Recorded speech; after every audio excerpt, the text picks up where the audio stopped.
Cadena 3 presenta La Argentina Hoy.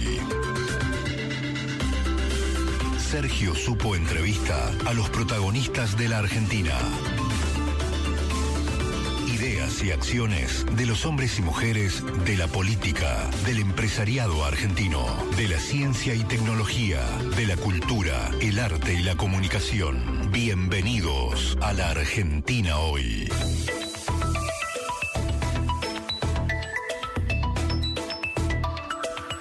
Hola, ¿cómo les va? Muy buenas tardes.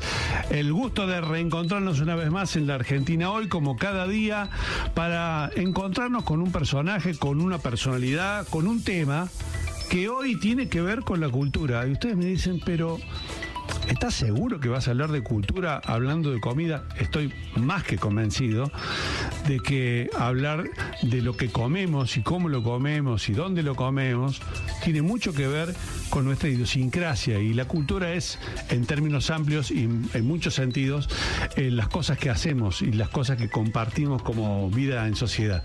Y vamos a hablar con un verdadero especialista en alta cocina en la Argentina y en el mundo, inmediatamente después de este separador. La Argentina Hoy. Estamos en contacto con nuestro invitado de hoy, chef o cocinero, Lucas Bustos. La nota la íbamos a hacer con Uruguay o con Mendoza, pero me parece que Lucas no está ni en Uruguay ni en Mendoza. Hola Lucas, ¿cómo te va? Buenas tardes, un gusto saludarte. ¿Qué tal? ¿Cómo estás? Un placer compartir este espacio.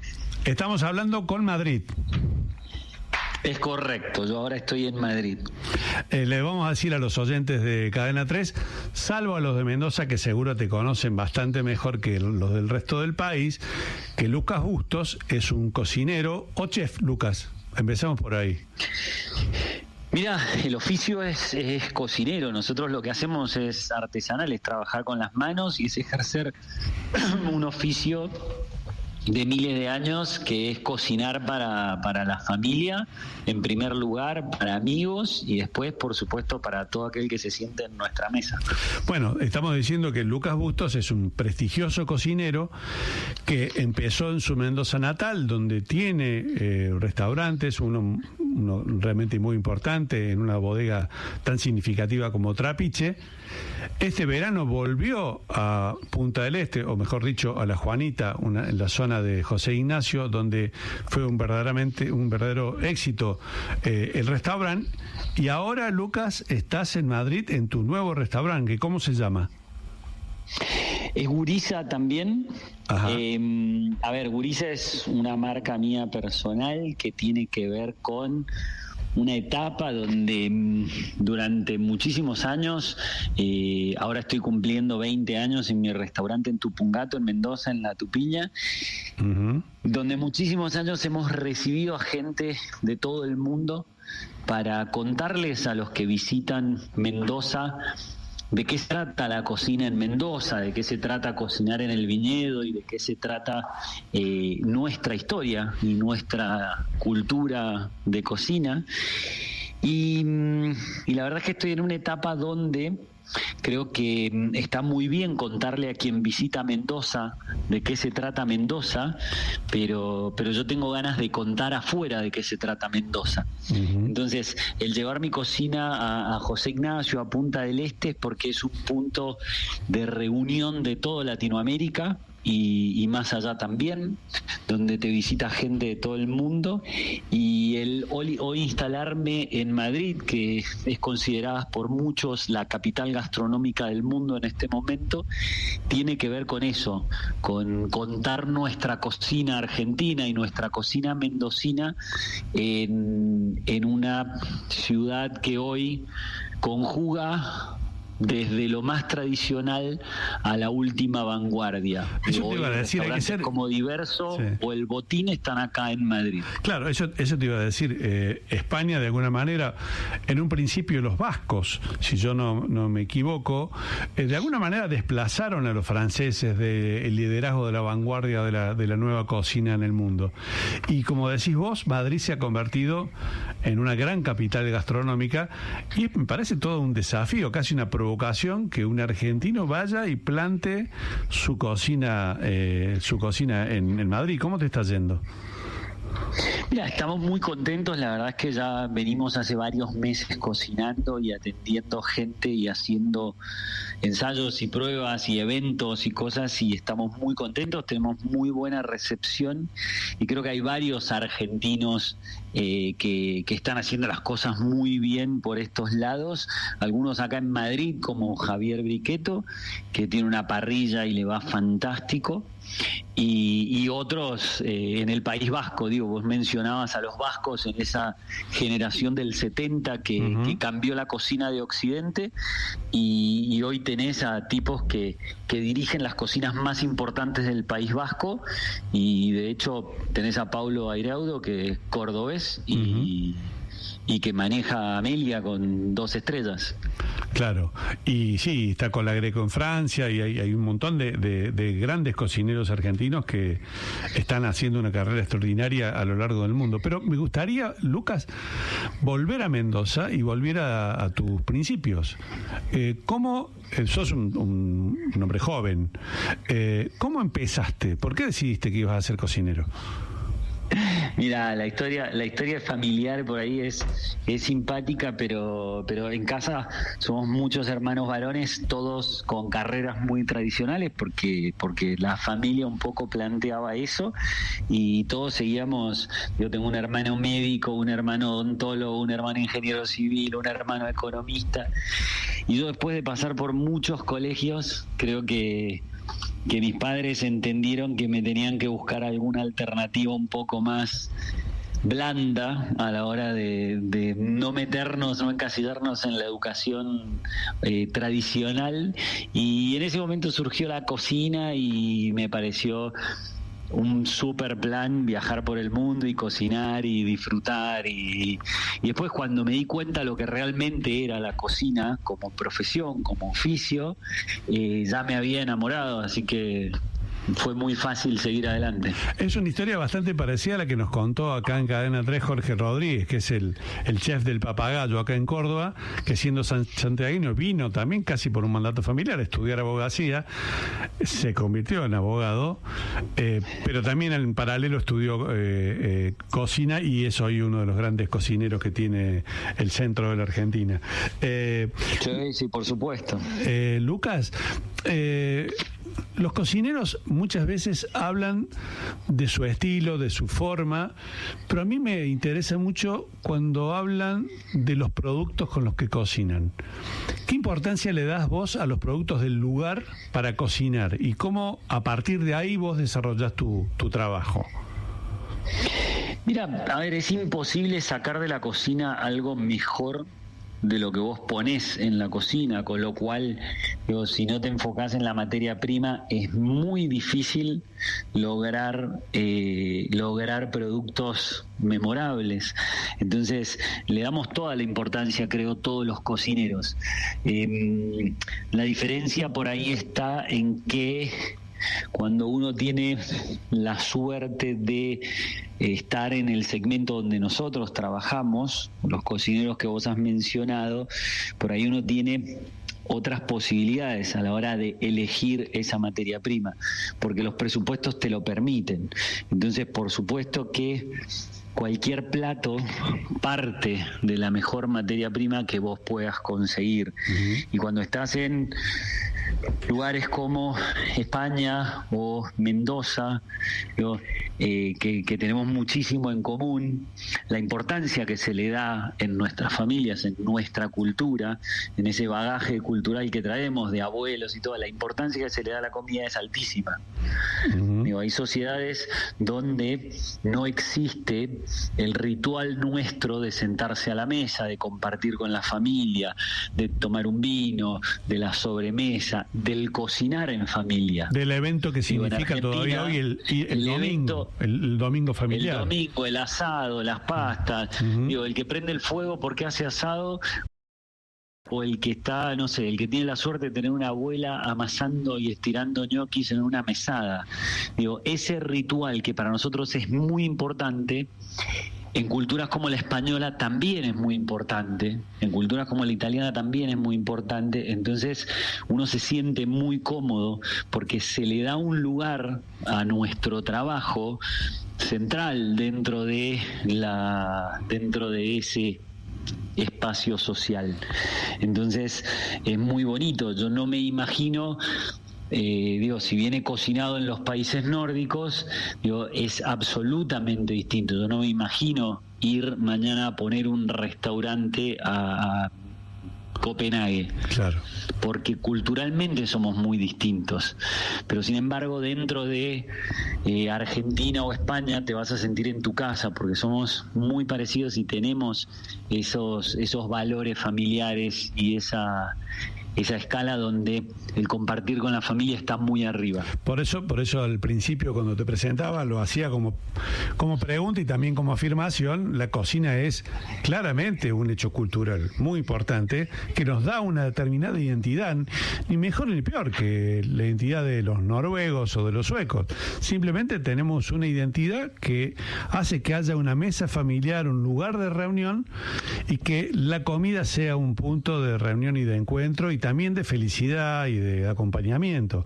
De eso también se trata la propuesta que habitualmente tenés vos en tus restaurantes.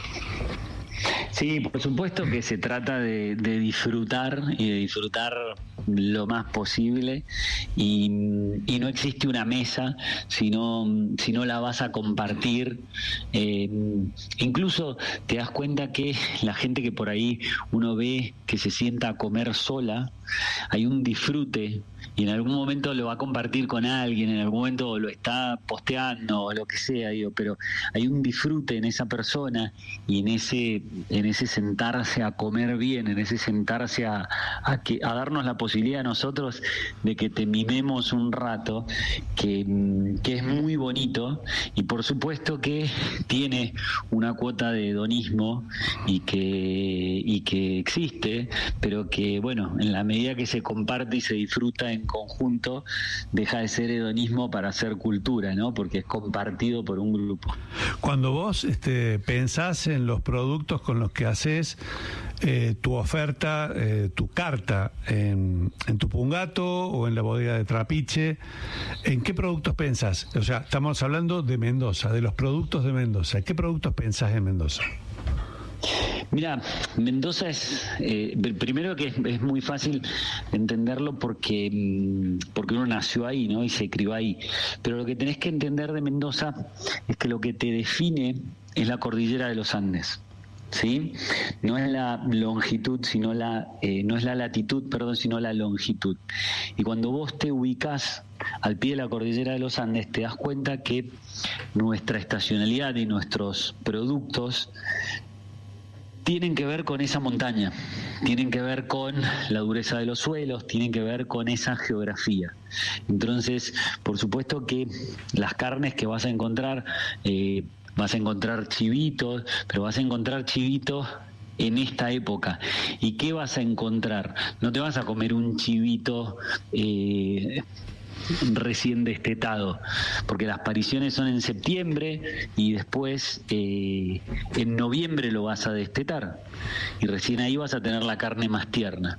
Lo que vas a tener al final del verano van a ser las cabras más viejas que no van a pasar el invierno. Uh-huh. Entonces se sacrifican esos animales y esos animales te llevan a terminar el verano con guisos, con cocciones largas, con ollas de hierro, con calderos.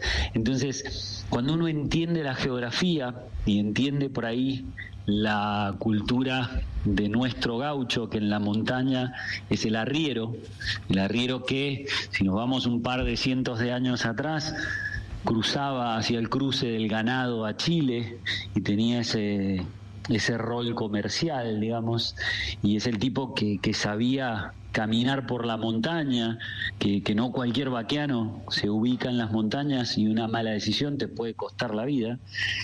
Uno empieza a entender cómo se come a esa altura sobre el nivel del mar, donde quizás nuestra flora no es la más generosa y hay que aprender a buscar el piquillín, hay que aprender a usar la algarroba como la usaban los huarpes, hay que aprender a usar el patay, y ahí uno empieza a entender, y después en el estudio de eso empezás a ver las corrientes migratorias, empezás a encontrar productos que por ahí para nosotros o para nuestras abuelas eran cosas súper naturales. Ahora vamos a empezar marzo. Marzo es el mes de las conservas. Claro. ¿Sí? Italianos y españoles trajeron la cultura de guardar para el invierno. Porque hay que guardar para el invierno, y cuando vos en Mendoza estás en Tupungato, en la Tupini, y vos tenés nieve en Gualtallarí en el invierno, seguramente tus capacidades de producción sean las mínimas. Entonces, el haber guardado dulces, salsas y conservas de todo tipo te va a ayudar a pasar ese invierno, por supuesto. Entonces, asegurarte el alimento de tu familia es súper importante. Con lo cual, digo, cuando uno entiende ese calendario de productos, uno ya sabe que ahora se van a venir los membrillos, y cuando vos después, digo, uno cree que el membrillo es argentino, porque lo tenemos, porque uno, digo, yo como mendocino estaba convencido que el membrillo era mendocino, que nunca lo habían traído de ninguna parte, cuando mucho sanjuanino, ¿no? Claro. Y después te encontrás en el último pueblo de Galicia, que hace 400 años tienen la misma receta de dulce de membrillo, y lo probás y decís, es igual. Claro, claro. Y nosotros hace 400 años no éramos un país. Alguien llevó el membrillo y alguien llevó la receta. Y alguien llevó la receta. Claro. Y alguien lo hizo y lo hizo probar. Y alguien lo repitió hasta que lo adquirimos y lo hicimos propio. Entonces, es muy bonito entender cómo esas cosas que da la naturaleza, como la geografía, como la flora, la fauna, después empiezan a interactuar con nuestra historia, con nuestras migraciones, con nuestras bondades y nuestros dolores también, y empiezan a ser parte de la historia de un pueblo. Y por eso comemos como comemos y disfrutamos de lo que disfrutamos. Me quedé enganchado con la mesa familiar del domingo, con lo larga que esas mesas todavía son hoy en la Argentina, en toda la Argentina, porque se come un asado o porque se comen pastas, pero después esa mesa dura horas. Y a mí se me ocurría relacionar eso con la experiencia mucho más sofisticada y quizá no al alcance de todo el mundo, de chef como sos vos, de cocinero como sos vos, que ofrecen un menú de pasos, que también es una ceremonia que lleva su tiempo y que requiere una paciencia y una predisposición. ¿Vos encontrás que hay un punto en común para comprender cosas que habitualmente pueden llegar a ser desconocidas o generar algún prejuicio en mucha gente? Creo que, nos metemos en un tema complicado y te voy a decir cosas que no sé si por ahí era lo que tenías en la cabeza. No, primero, yo quiero que vos me digas lo que vos tenés en tu cabeza, porque lo que yo tengo no importa. Ok, yo te voy a contar entonces lo que me pasa hoy. Después de muchos años,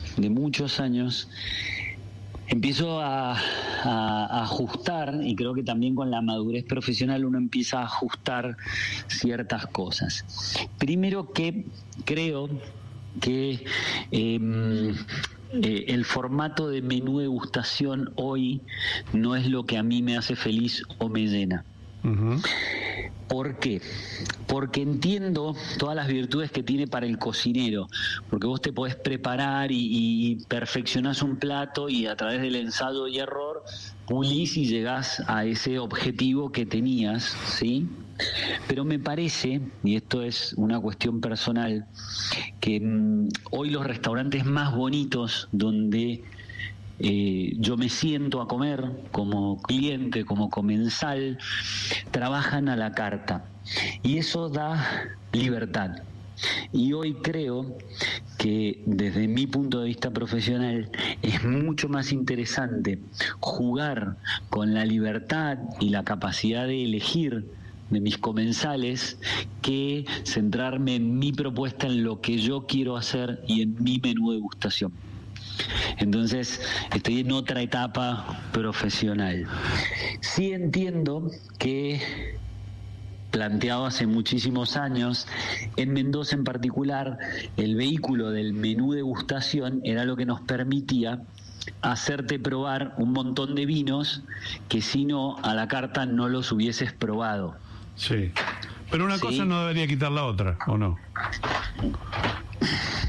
Sí, lo que pasa es que... Quiero decir, puedo degustar varios vinos y probar menos platos, ¿o no? Pero no pasa, no pasa. No pasa, ok. Pero no pasa. La verdad es que si vos alguna vez lo has visto, contámelo. Yo nunca he visto a nadie que pida 7 botellas de vino y pruebe un plato es imposible. de pasta. En todo caso, un poquito en una copa, si no salís vivo del restaurante. Pero es que si vos no tomás un menú de degustación con maridaje, no podés probar 7 vinos distintos. Claro. Yo no conozco a nadie que pague las 7 botellas de vino.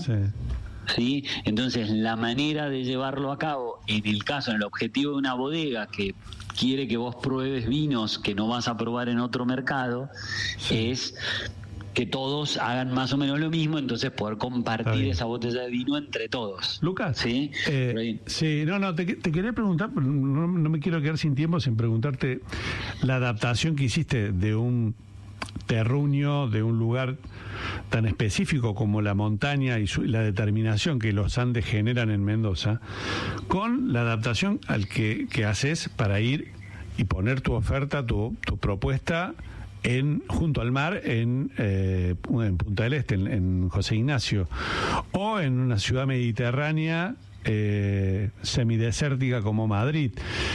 Tengo para mí que el fuego es un ingrediente fundamental de tu cocina. Mira, el fuego es el origen, es el minuto cero, ¿ok? O sea, nosotros como especie manejamos el fuego y empezamos a cocinar,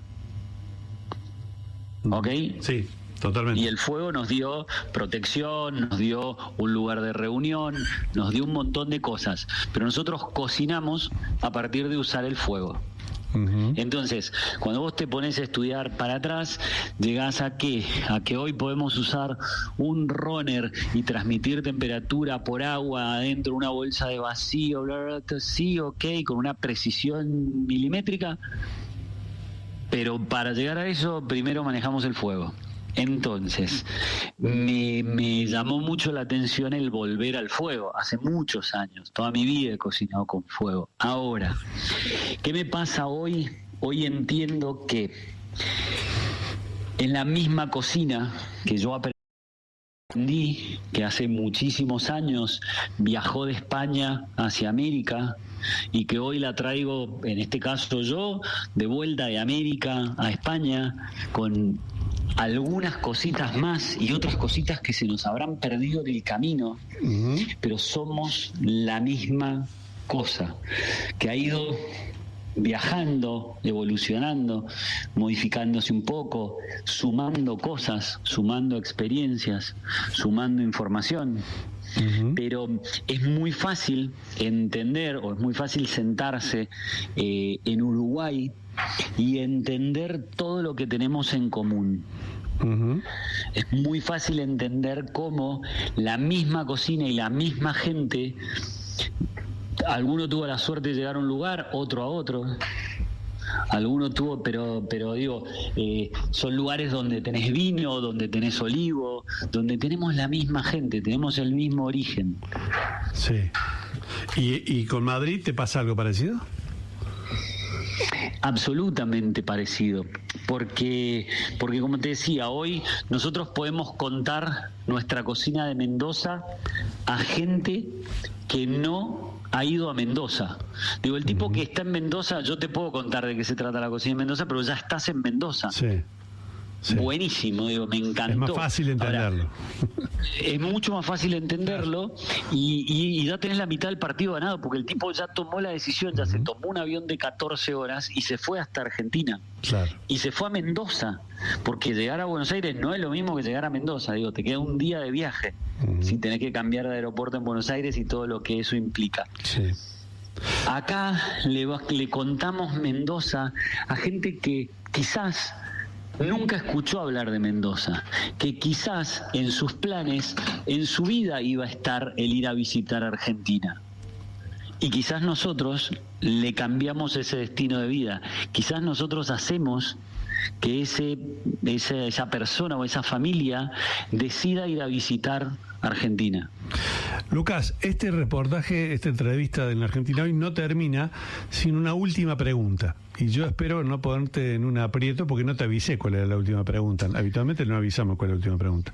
La última pregunta está muy bien. La última pregunta es sencilla y complicada al mismo tiempo. Es pedirte que nos recomiendes un libro a los oyentes de Cadena 3. ¿Qué libro le recomendarías? Para que lean, obviamente. Mira, estábamos hablando justo de todo esto. Yo te recomendaría de Pablo Lacoste, que tuve la suerte de charlarlo con él, porque es un historiador que cuenta en Vino de Capa y Espada cómo es la historia de nuestra cocina. Y me parece que ahí tenés muchísimo de por qué nos sentimos tan cómodos y nos sentimos tan en casa cuando estamos alrededor de una mesa compartiendo una copa de vino y un plato. Vino de Capa y Espada. No importa en qué lugar estemos. Vino de Capa y Espada. De Pablo Lacoste. Excelente. Te agradezco este contacto con Cadena 3, esta entrevista con la Argentina Hoy, y ojalá nos encontremos plato de por medio muy pronto. Enorme abrazo. Un gran placer. Un abrazo grande. El análisis para entender lo que pasa cuando pasa. La Argentina Hoy. Final por hoy para la Argentina Hoy. ¿Vio que pudimos responder la pregunta de que la cocina es o no es un fenómeno cultural? Ha sido realmente un placer poder hablar con un hombre que triunfa en el mundo sin perder las raíces, al contrario, llevando su Mendoza natal por Uruguay, por Madrid, vaya a saber por dónde más Lucas va a llevar la cocina argentina por el mundo. Ha sido realmente un placer esta conversación y yo creo que ustedes también la disfrutaron. Hay más Argentina Hoy en lo que sigue de Cadena 3. Hasta siempre.